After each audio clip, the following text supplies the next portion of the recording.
CPU, also known as the central processing unit, is the brain of a computer. It executes instructions and performs calculations for all computer operations.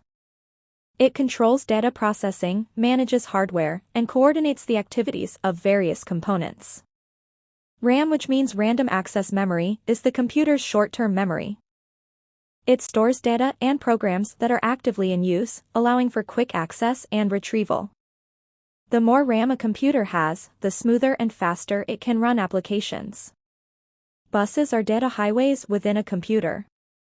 They connect various hardware components like the CPU, RAM, storage devices, and peripherals, allowing them to communicate and transfer data. Buses are essential for data flow and synchronization in a computer. In summary, the CPU is the computer's processing unit, RAM is its short-term memory, buses are data highways within the computer. And networking connects computers and devices to share information and resources, whether locally or globally. These elements are fundamental to the functioning of modern computers. Subscribe to be the first to see upcoming videos.